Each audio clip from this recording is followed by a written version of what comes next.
بارے میں اللہ کے رسول صلی اللہ علیہ وسلم نے یہ خاصیت پہلے ہی بتا دی تھی جو آج 2026 میں سچ ثابت ہو گئی۔ رسول اللہ صلی اللہ علیہ وسلم نے آج سے 1450 سال پہلے اہل فارس جو آج کا موجودہ ایران ہے، ان لوگوں کے بارے میں اللہ کے نبی نے ایسی بشارت بیان فرمائی تھی، ایسی خاصیت بتائی تھی جسے جاننے کے بعد آپ بھی حیران رہ جائیں گے۔ کیا آپ جانتے ہیں کہ جس قوم کو دنیا پابندیوں کے ذریعے جھکانے کی کوشش کر رہی ہے، اس کے بارے میں 1450 سال پہلے کائنات کے سب سے سچے انسان نبی کریم صلی اللہ علیہ وسلم نے کیا فرمایا تھا؟ آج دنیا کی نظریں ایران کی طاقت اور ان کی ذہانت پر ٹکی ہیں، لیکن یہ ذہانت اچانک نہیں آئی۔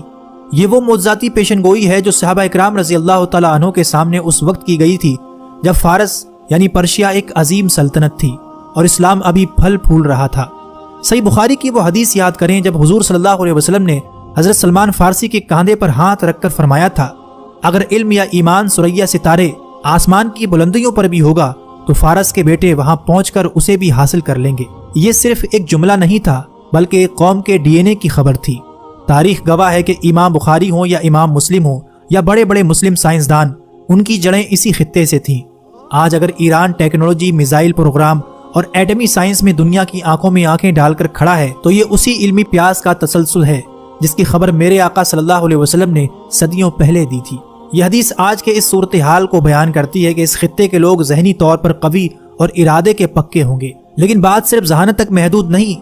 نبی صلی اللہ علیہ وسلم کی پیشن گوئیوں کے مطابق قیامت کے قریب مشرق کے اسی خطے خراسان سے ایک ایسی فوج نکلے گی جس کا راستہ دنیا کی کوئی سپر پاور نہیں روک سکے گی۔ یہ وہ فوج ہوگی جو حق کے ساتھ لڑے گی اور اپنے جھنڈے لا کر بیت المقدس کے اوپر گاڑ دے گی۔ آج کے 2026 کے موجودہ ایران کے حالات دیکھیں اور جامعہ ترمذی کی اس حدیث کو سنیں۔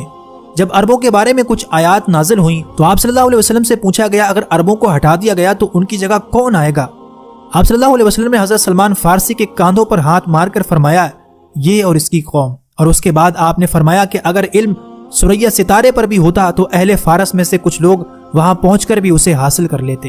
مسند احمد کی ایک اور روایت میں آپ صلی اللہ علیہ وسلم نے فرمایا، قریب ہے کہ اللہ تعالیٰ تمہارے ہاتھوں کو عجم غیر عربوں سے بھر دے، پھر وہ اجمی ایسے شیر ہوں گے جو بھاگیں گے نہیں، وہ تمہارے دشمنوں کو قتل کریں گے اور فاتح بنیں گے۔ آج 2026 میں کیا آج ہم اپنی آنکھوں سے وہ منظر نہیں دیکھ رہے کہ تمام تر مخالفت کے باوجود یہ خطہ جھکنے کو تیار نہیں؟ دوستو، یہ محض سیاسی خبریں نہیں ہیں، یہ وہ الہی اشارے ہیں جن سے ہمیں خبردار کیا گیا تھا۔ اللہ کے رسول نے فرمایا تھا کہ ایک وقت ایسا آئے گا کہ تم دیکھو گے مرنے والے کو یہ پتہ نہ ہوگا کہ اسے مارا کیوں جا رہا ہے اور مارنے والے کو یہ پتہ نہ ہوگا کہ وہ مار کیوں رہا ہے۔ یہ جنگی قتل و غارت، ٹیکنالوجی سے لیس آرمی، یہ سب قیامت سے پہلے کی خبردار کرنے والی نشانیاں ہی تو ہیں۔